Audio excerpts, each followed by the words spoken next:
ಕರ್ನಾಟಕ ಅಭಿವೃದ್ಧಿ ಹೇಗಾಯಿತು ಅನ್ನುವಂಥ ಒಂದು ಪ್ರಶ್ನೆಯನ್ನು ಎತ್ತಿದಾಗ ನಮ್ಮ ಲೋಕಸಭಾ ಸದಸ್ಯರ ಮೈಸೂರಿನ ಲೋಕಸಭಾ ಸದಸ್ಯರಾದಂಥ ಮಾನ್ಯ ಪ್ರತಾಪ್ ಸಿಂಹ ಅವರು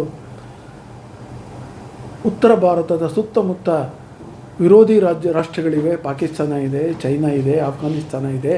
ಈ ರೀತಿಯಾಗಿ ಅಲ್ಲಿ ತುಂಬ ಅಪಾಯಕಾರಿಯಾದಂಥ ವಾತಾವರಣ ಇರೋದರಿಂದ ಬೇಗ ಅವರು ಧಾವಿಸಿ ಬಂದು ನಮ್ಮ ಮೇಲೆ ಅಟ್ಯಾಕ್ ಮಾಡಿಬಿಡ್ತಾರೆ ಅನ್ನುವಂಥ ಅಭಿಪ್ರಾಯಗಳೆಲ್ಲ ಇರೋದ್ರಿಂದ ದಕ್ಷಿಣ ಭಾರತದಲ್ಲಿ ಬೆಂಗಳೂರು ಮತ್ತು ಹೈದರಾಬಾದ್ಗಳಲ್ಲಿ ಕೇಂದ್ರ ಸರ್ಕಾರದ ಅನೇಕ ಉದ್ಯಮಿಗಳನ್ನು ಪ್ರಾರಂಭಿಸಲಾಯಿತು ಅನ್ನುವಂಥ ಮಾತನ್ನು ಹೇಳ್ತಾ ಇದ್ದಾರೆ. ಇವತ್ತು ವಿದೇಶದ ಬಂಡವಾಳ ಹರಿದು ಬರಬೇಕು ಅನ್ನುವಂಥ ಮಾತುಗಳನ್ನು ಎಲ್ಲ ಮಂತ್ರಿಗಳು ಕೂಡ, ಇಡೀ ಕೇಂದ್ರ ಸರ್ಕಾರ ಮತ್ತು ರಾಜ್ಯ ಸರ್ಕಾರಗಳು ಆ ಪ್ರಯತ್ನವನ್ನು ನಡೆಸ್ತಾ ಇದ್ದಾವೆ.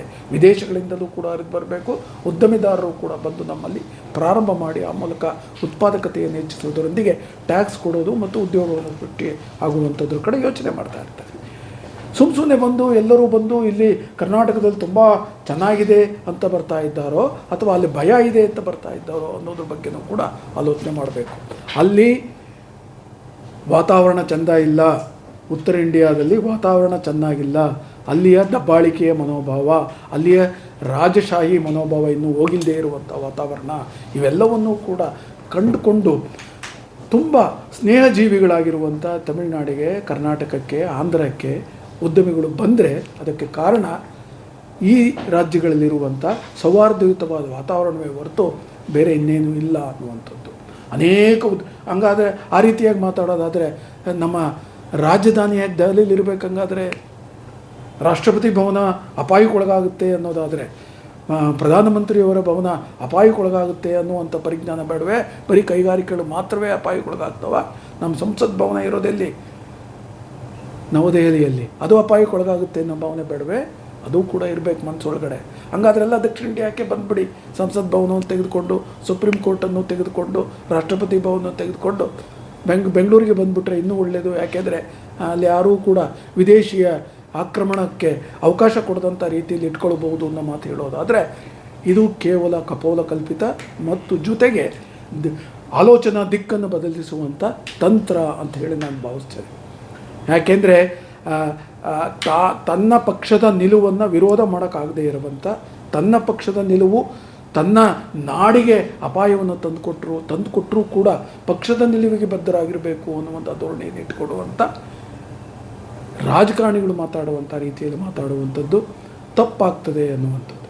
ಅದರಿಂದ ಪ್ರತಾಪ ಸಿಂಹ ಅವರು ಈ ಕಾರಣಗಳನ್ನು ಕೊಡೋದ್ರ ಮೂಲಕ ತಮ್ಮನ್ನು ತಾವು ಚಿಕ್ಕವರನ್ನಾಗಿ ಮಾಡಿಕೊಂಡಿದ್ದಾರೆ. ಜೊತೆಗೆ ನಮ್ಮ ಕನ್ನಡದ ವಾತಾವರಣವನ್ನು, ಕರ್ನಾಟಕದ ವಾತಾವರಣವನ್ನು ಒಂದು ರೀತಿಯಾಗಿ ಅಸಡ್ಡೆಯಿಂದ ನೋಡುವಂಥ, ನಮ್ಮ ನಾಡಿನ ಸಾಂಸ್ಕೃತಿಕ ವೈಭವವನ್ನು, ಸೌಹಾರ್ದಯುತ ಬದುಕನ್ನು ಮತ್ತು ದೊರೆಯುತ್ತಿರುವಂಥ ತಂತ್ರಜ್ಞಾನದ ಪರಿಣಿತರನ್ನು ಅಸಡ್ಡೆಯಿಂದ ನೋಡುವಂಥ ಒಂದು ಮಾತಾಗಿದೆ ಅಂತ ನಾನು ಭಾವಿಸ್ತೇನೆ. ಅದರಿಂದ ಆ ತಿದ್ದುಪಡಿಯನ್ನು ಆಗೋದ್ರ ಮೂಲಕ ನಮಗೆ ನಮ್ಮ ರಾಜ್ಯಕ್ಕೆ ಏನು ಸಲ್ಲಬೇಕಾಗಿದೆ, ಏನು ಗೌರವಗಳು, ಜೊತೆಗೆ ಟ್ಯಾಕ್ಸಿನ ದೃಷ್ಟಿಯಲ್ಲಿ ಏನೇನು ಬರಬೇಕು ಮತ್ತು ಕೇಂದ್ರ ಒಕ್ಕೂಟದ ವ್ಯವಸ್ಥೆಯಲ್ಲಿ ಸಿಗಬೇಕಾದಂಥ ಮಾನ್ಯತೆ ಏನು ಸಿಗಬೇಕಾಗಿದೆ ಅದೆಲ್ಲದೂ ಕೂಡ ದೊರೆಯಬೇಕು ಅಂತ ಹೇಳಿ ನಾನು ಒತ್ತಾಯ ಮಾಡ್ತೇನೆ. ವಿತ್ತ ಮಂತ್ರಿಗಳು ಬಜೆಟನ್ನು ಮಂಡಿಸಿದ್ರು. ಈಗ ಇಂಟೀರಿಯಂ ಬಜೆಟ್ ಮಂಡಿಸಿದ್ದಾರೆ. ಇದು ದೀರ್ಘಾವಧಿ ಬಜೆಟ್ ಅಲ್ಲ. ಮುಂದಿನ ಸರ್ಕಾರ ಬಂದಾಗ ಮತ್ತೊಮ್ಮೆ ಅದನ್ನು ಬಳಸ್ತಾರೆ. ಅಂದರೆ ಈ ಖಜಾನೆಯಲ್ಲಿ ದುಡ್ಡನ್ನು ಕಟ್ಟಲಿಕ್ಕೆ ಅದಕ್ಕೆ ಬೇಕಾಗುವಂಥ ತೀರ್ಮಾನವನ್ನು ಮಾಡಬೇಕಾಗುತ್ತೆ. ಆ ಕೆಲಸ ಮಾಡಿದ್ದಾರೆ. ಯಾವುದೇ ಥರದ ಹೊಸ ಟ್ಯಾಕ್ಸ್ಗಳನ್ನು ಏರಿಸಿದಾಗೆ, ಹೊಸ ಟ್ಯಾಕ್ಸ್ಗಳನ್ನು ರದ್ದು ಮಾಡಿದಾಗೆ, ಯಾವುದೇ ಟ್ಯಾಕ್ಸ್ಗಳನ್ನು ರದ್ದು ಮಾಡಿದಾಗೆ ಒಂದು ವ್ಯಾವಹಾರಿಕವಾಗಿ ಮುಂದುವರಿಯೋಕ್ಕೆ ಬೇಕಾಗುವಂಥ ಬಜೆಟನ್ನು ಮಂಡಿಸಿದ್ದಾರೆ. ಕೆಲವಾರು ಸ್ತ್ರೀ ಅಭಿವೃದ್ಧಿಗೆ ಬೇಕಾಗುವಂಥ 4 ಮಾತುಗಳನ್ನು ಆಡಿ ಆ ಮೂಲಕ ಈ ಬಜೆಟ್ ಎಂಡ್ ಆಗಿದೆ ಅನ್ನುವಂಥದ್ದು. ಆದರೆ ಅಸಹಾಯಕತೆಯನ್ನು ವ್ಯಕ್ತಪಡಿಸೋದಿದೆಯಲ್ಲ, ನಾವು ಕೊಟ್ಟಿದ್ದೇವೆ, ಬಳಸೋಕೆ ಬರೋದಿಲ್ಲ ಅನ್ನುವಂಥ ಮಾತು ಹೇಳಿದ್ರೆ ಈ ರಾಜ್ಯದ ಕ್ಯಾಬಿನೆಟ್ಟನ್ನು, ಈ ರಾಜ್ಯದ IAS ಹಣಕಾಸು ನಿರ್ವಹಣೆ ಮಾಡ್ತಿರುವಂಥ ಎಲ್ಲ ಹಿರಿಯ ಅಧಿಕಾರಿಗಳನ್ನು ಅಗೌಣವಾಗಿ ಕಾಣುವಂಥ ಒಂದು ಮನಸ್ಥಿತಿ ಅಂತ ನನಗನ್ನಿಸ್ತದೆ. ಅವರ ಮನಸ್ಥಿತಿಯನ್ನು ನಾನು ಯಾವಾಗ ತಾವು ಮನಮೋಹನ್ ಸಿಂಗ್ ಅವರನ್ನು ಕನ್ಸಲ್ಟ್ ಮಾಡಿ ಅಭಿವೃದ್ಧಿಯ ಆರ್ಥಿಕತೆಯನ್ನು ಹೇಗೆ ಮಾಡಬೇಕು ಅಂತ ಒಬ್ಬ ಪತ್ರಕರ್ತ ಕೇಳಿದ್ರೆ, ಆಯಿತು ನೋಡೋಣ, ನಮಗೆ ಗೊತ್ತಿದೆ ಅನ್ನುವಂಥ ಮಾತನ್ನು ಆ ಪತ್ರಕರ್ತ ಎದುರಿಗೆ ಹೇಳಿದ್ದನ್ನು ಕಾಣ್ತೇವೆ ಅನ್ನುವಂಥದ್ದು. ಅಂದರೆ ವಿದ್ವತ್ತಿಗೆ ಅಥವಾ ಏನು ಜ್ಞಾನಕ್ಕೆ ಮಾನ್ಯತೆಯನ್ನು ಕೊಡದೇ ಇರುವಂಥ, ಸ್ವೀಕಾರ ಮಾಡುವಂಥ ಗುಣ ಇಲ್ಲದೆ ಇರುವಂಥ ಮನಸ್ಥಿತಿಯನ್ನು ನಾವು ಕಾಣ್ತಾ ಹೋಗ್ತೇವೆ. ಮನಮೋಹನ್ ಸಿಂಗರನ್ನು ತುಂಬ ತಾತ್ಸಾರವಾಗಿ ನೋಡುವಂಥ ರೀತಿಯಲ್ಲಿ ಮಾತಾಡಿದ್ದನ್ನು ನಾವು ಕಾಣ್ತಾ ಹೋಗ್ತೇವೆ. ಇದೆಲ್ಲದೂ ಏನು ತೋರಿಸೋದೇ ಇದ್ದರೆ ನಿರ್ದೇಶನದ ಪ್ರಕಾರನೇ ನಡಿಬೇಕು. ಏನೋ ಒಂದು ನಿರ್ದೇಶನ ಬಂದಿದೆ, ಆ ನಿರ್ದೇಶನವನ್ನು ಬಿಟ್ಟು ನಾನೇನನ್ನು ಮಾತಾಡೋದಿಲ್ಲ, ಹೇಳೋದಿಲ್ಲ, ಅದ್ರ ಬಗ್ಗೆ ಸ್ಪಂದಿಸೋದಿಲ್ಲ ಅನ್ನುವಂಥ ಅಭಿಪ್ರಾಯವನ್ನು ಕೊಡುವಂಥ ಮತ್ತು ತಮ್ಮ ನಾಯಕನನ್ನು ಮೆಚ್ಚಿಸುವಂಥ ರೀತಿಯಲ್ಲಿ ಮಾತುಗಳನ್ನು ಆಡಬೇಕು ಅನ್ನುವಂಥದ್ದು ಎಲ್ಲ ಮಜಲಿನಲ್ಲೂ ಕಂಡುಬರುವಂಥ ಅವರ ಮಾತುಗಳಲ್ಲಿ ಗೋಚರವಾಗ್ತದೆ. ಎಲ್ಲದನ್ನೂ ಕೂಡ ಅವರೇ ರೂಪಿಸಿದ್ದಾರೆ. ಕೇವಲ ನಾವು ಲಿಪಿಕಾರ ಮಾತ್ರ, ಚಿಂತನೆಯೆಲ್ಲ ಅವ್ರದ್ದೇ, ನಾನು ಲಿಪಿ ಮಾತ್ರ ಮಾಡಿದ್ದೇನೆ ಅನ್ನುವಂಥ ಒಬ್ಬ ಲಿಪಿಕಾರನ ರೀತಿಯಲ್ಲಿ ಮಾತನಾಡುವಂಥ ಹಣಕಾಸು ಮಂತ್ರಿಗಳನ್ನು ನಾವು ಕಾಣ್ತಾ ಹೋಗ್ತಾ ಇದ್ದೇವೆ.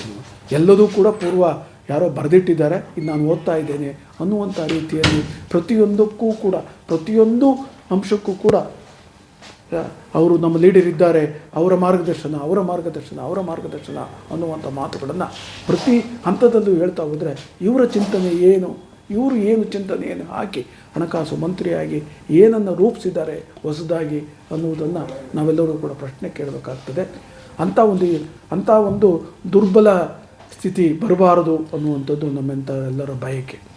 ಉತ್ತಮವಾದ ಆಡಳಿತ ನಿರ್ವಹಣೆ ಮಾಡಬೇಕಾದಂಥ ಕ್ಯಾಬಿನೆಟ್ಟಲ್ಲಿಗೆ ಬೌದ್ಧಿಕವಾಗಿ ಶಕ್ತಿ ಇರುವಂಥ, ಚಿಂತನಾ ಶಕ್ತಿ ಇರುವಂಥ ಜನ ಇದ್ದರೆ ಇಂಥವೆಲ್ಲ ಮೂಡು ಬರೋಲ್ಲ ಅನ್ನುವಂಥದ್ದು ನಮ್ಮಂಥವರ ಅನಿಸಿಕೆ. ಅದನ್ನು ಒಳ್ಳೆಯ ಅರ್ಥದಲ್ಲಿ ತೆಗೆದುಕೊಂಡು ಆ ಮೂಲಕ ಉತ್ತಮವಾದ ಆರ್ಥಿಕತೆ ನಮ್ಮ ಮೂಡಿ ಬರಲಿ, ಆರ್ಥಿಕತೆ ನಮಗೆ ಒದಗಿ ಬರಲಿ ಅನ್ನುವಂಥ ಆಶಾವಾದದೊಂದಿಗೆ ನಾನು ಮಾತು ಮುಗಿಸ್ತೇನೆ. ನಮಸ್ಕಾರ.